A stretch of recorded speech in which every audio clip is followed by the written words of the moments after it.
23-годишната Ангела Ѓоргиевска без емоции ја слушна пресудата. Виновна е бидејќи била соучесник во убиството на младиот Пино Секондо, кое се случи пред 3 години.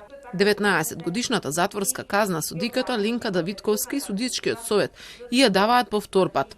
Еден од клучните моменти за Пино да биде убиен нешто токму Ангела го повикала да дојде кај неа пред зграда, за тоа што наводно имала изненадување за него.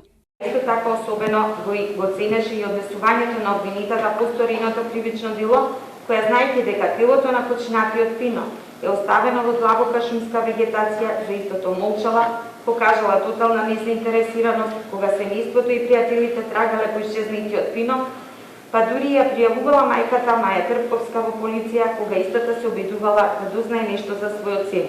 Погледа изгубен млад човечки живот кој ниту може да се поврати, ниту пак може штетата да се надомести, бидејќи е прекината една неживеана младост, а за најблиските значи зборови за утеха нема.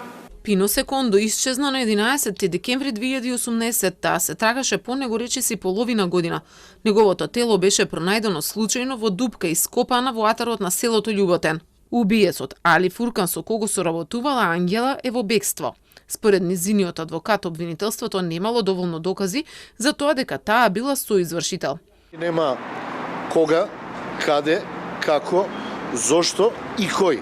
Сторителот на убиството, дури и обвинителството, па и судот ви посочи дека не е сторител, дека сторител е Али Фуркан, но оди кон тоа дека е соизвршител Ангела, што не е точно, затоа што во самиот обвинителен акт, а и тоа беа нападствија на апелацијниот суд, е помагање и сите действија нејзини се по губење, односно взимање на животот на покојниот Пино Секунда.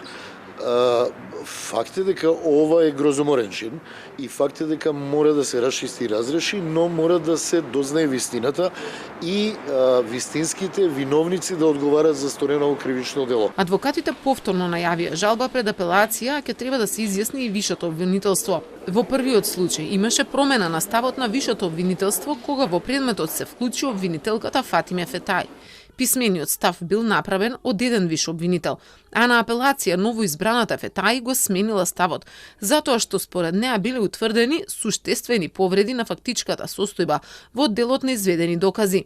Според информациите на Телма, како неутврдена фактичка состојба, беше наведено тоа што не е најдена пушката со која е извршено убиството. Ниту точно е прецизирано времето, начинот и местото на убиството. Обвинителката Лидија Раичевиќ денеска не даде изјава, само кусо искоментира дека во пракса се познати и други случаи каде оружјето не е пронајдено, па завршиле со затворски казни.